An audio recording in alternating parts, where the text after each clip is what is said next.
Hey guys, welcome to another episode of Penny Pincher Firearms. I am back, at least for now. I'm up here in New Mexico right now in the Sacramento Mountains, which is a beautiful part of New Mexico. It's just gorgeous. If you ever get the opportunity, come visit here. I've lived here twice now and I love it. I really wish I could stay, but I said before, I'm going to Lake Mead. But I told you I'd show you guys what I parlayed that Sharps into. Now obviously if you know what this is, you know it's not worth a whole lot of money. So the Sharps, a lot of that money went to other things like fixing my vehicle.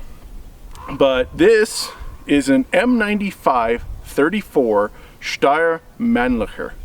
It's a 8x56 rimmed rifle. This particular one is the later carbine model that was typically used by the police in Austria and Hungary.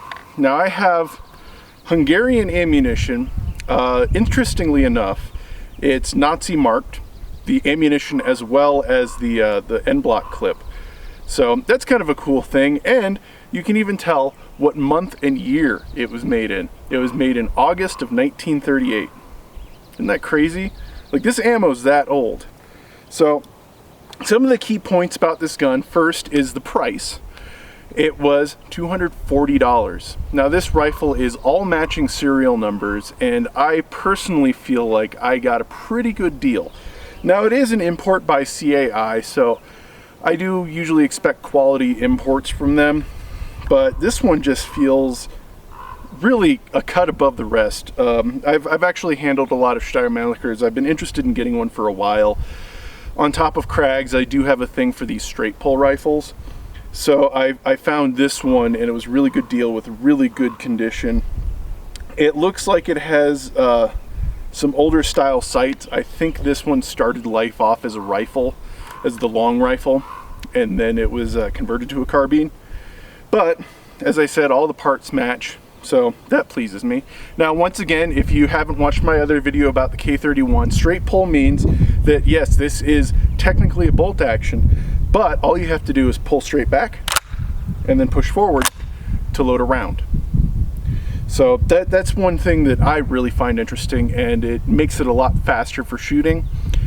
It may not be as strong of an action as, say, like a K98 Mauser or 1903 Springfield or anything like that, but it suffices for the round. So let's do some shooting.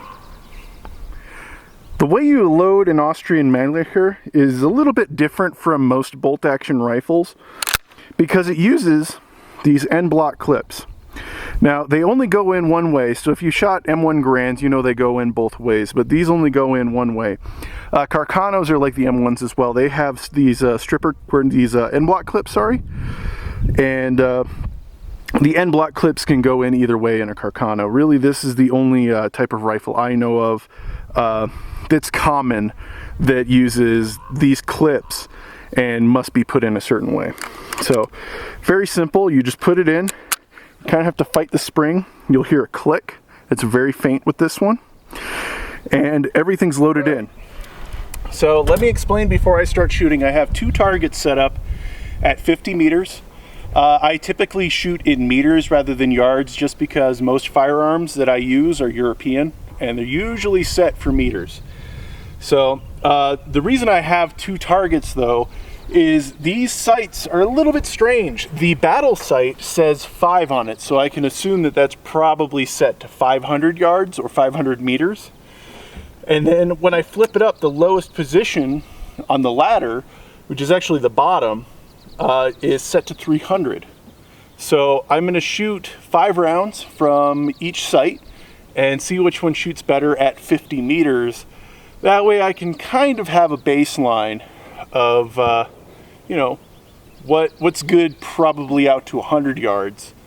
So I'm going to start shooting with the 500 yard or meter battle sight, and when I get to the last shot, you will notice that the clip will fall out of the bottom. That's by design, you will see.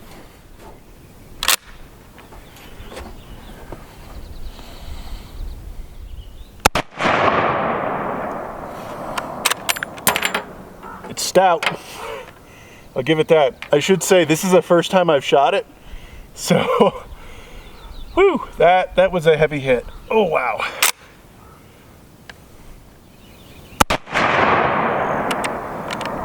Oh.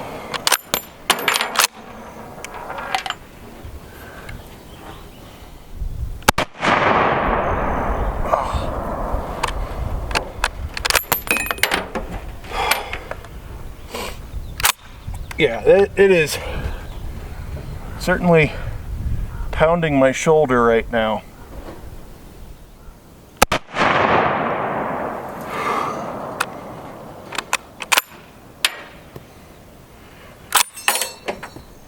And you just saw the clip fall out. Oh man, I'll need a break after this.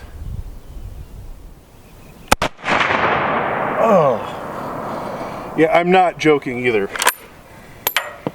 Oh, wow. So, yeah, that's gonna be a nice bruiser of a rifle. Wow. You know, I shoot high-powered rifles on a regular basis, but that there is a thumper. Not to say it's not actually uncomfortable in, you know, aiming, trigger pull, but recoil and cycling, it's kind of a gorilla gun. I mean, you got to be a pretty beefy guy to run it reliably. So I guess I'll switch over, and hopefully I won't hit my target camera over there, over to the 300-yard sight, and we'll see what comes of that.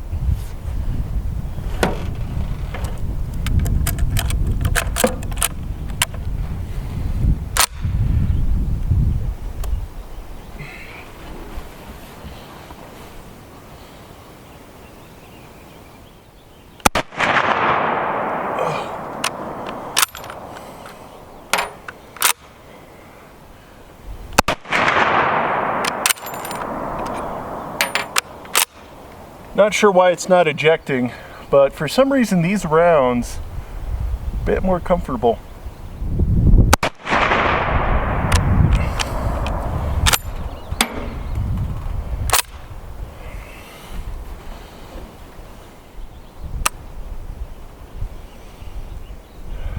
Looks like I have a failure to fire. It might be a light primer or soft primer, might be a light strike.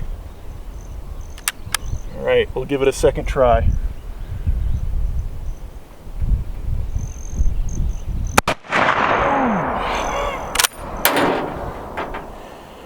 Yeah, you got to keep in mind, this ammunition was made in 1938.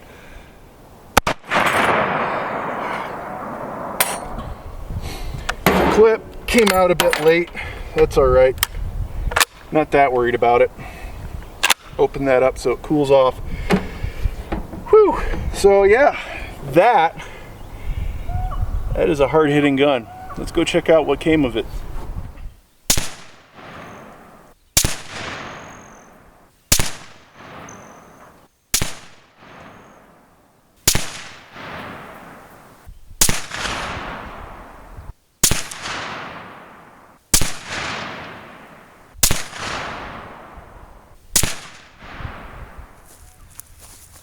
Well, there we have it.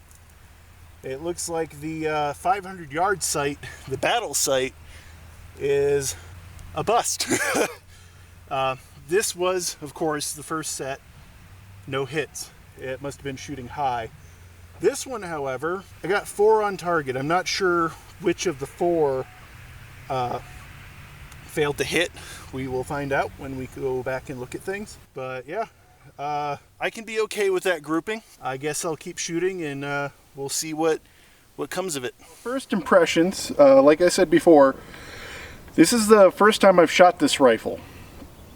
So I do kind of attribute some of the low accuracy to me, as well as the ammunition. Now this round was a dud. Alright, I had one dud, so I thought I'd take advantage of that dud, because it's not a waste, at least in my opinion, to take it apart. So I put it through the bullet puller, and I took off this slug. you can see that it has kind of this interesting crimping ring right here. Kind of weird, but interesting. It looks like it's widest just before the boat tail, and it has an extreme boat tail. It's very tapered. So I'm thinking, yeah, like I said before, this is probably the machine gun ammunition that they came up with in 1930 and just kept it for the rifles, because most rifle ammunition doesn't typically look like that. So that's kind of a neat thing. It looks like it's just lead core with a copper jacket. So now, let's see how much it weighs. Now I'm doing these measurements in grains. 207.6 grains. About 208 grains. That's pretty much what I expected. So now let's take a look at this powder. Well, that's interesting. I have never, ever seen powder like that. It's like little square flakes of powder. Almost like pistol powder. That is really bizarre. Yeah, I've never seen anything like that before, so that's kind of an interesting thing to see. Let's see how much it weighs. So the powder weighs 46.8 grains. Now I don't know if they were going for 47 grains. They're probably measuring everything in grams at this period. So that's kind of an interesting thing to see. You don't typically run into anything like that, so that's pretty cool. That powder, I've never seen anything like it before. Pretty neat stuff. As I stated before, this stuff was made in August of 1938. You know, I don't expect high quality ammunition that's that old. It was pre-World War II, so, you know, production requirements were a bit higher. QC was pretty good back then. But, you know, with age, you get some failures, like before, where I had a soft strike or something. I don't really blame it on the rifle. I don't think it was the rifle. I've gone through and cleaned all the cosmoline off of it, so it's not likely that. I did get punched in the face by this right here. Yeah, that was not fun. It's swelling up already, so that's not exciting. Accuracy, after I figured out the sights, you want to have it, at least in the carbine models, with this particular setup, set to 300 yards. The battle sight really shoots right over the paper, so you know, it's a 50-50 for me. I kind of like it. I like the straight pull action. I don't quite like the recoil. I think when I do my own hand loads, I'm probably going to download it quite a bit, because this thing is stout. Like, it punches hard. But otherwise, I like it. It's handy. I'd like to get a sling for it. I could see it being used as a scout rifle. Out in these parts, I do like to hog hunt. So this would make a really good rifle to just take out with you and, you know, have some power, because let me tell you, hogs require a bit of a punch to take down. They're pretty tough. So it's a good rifle for something like that. I wouldn't consider it a target shooter's rifle unless you made your own hand loads and you really downloaded them, because this, I guess I equate it to an M38 Mosin or you know, the M44 carbines. It's a bit too light for the round. I'm probably going to have some bruising on my shoulder. That round too. This rifle wasn't, this particular rifle was at least modified for it, but originally the design for this rifle was for a shorter round, the 8x50 rimmed Steyr. So it's a larger round, the 8x56, bit more powder, bit more power. So you know, I don't know if I'm satisfied with this rifle yet. I'm gonna have to do some hand loads for it, but I like it. I'll give it that. And it looks like once you get the sights figured out, it's reasonably accurate at 50 meters. Just remember, guys, you know, $240. It wasn't that bad. You can usually find these in carbine length and rifle length around the same price. I usually see them between oh, 200 for kind of a rough rifle length one, all the way up into the hundreds, several hundreds, I mean. So like I've seen them for 500 with the original cavalry carbine with a piece of wood on the stock right there to protect your back. This one is a constabulary rifle, not worth as much. It was modified in 1934, so it's around Nazi era, and they just needed police rifles really in that time period. This one in particular is Austrian. It was made in the Steyr plant, and it's a neat rifle. I will at least give it that. I really like the design.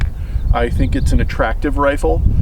I kind of wish I found a rifle length one, because it would probably handle the recoil a bit better. But all in all, I'm okay with it. Like I said, I'm not sure if I'm pleased yet. We'll find out in the future.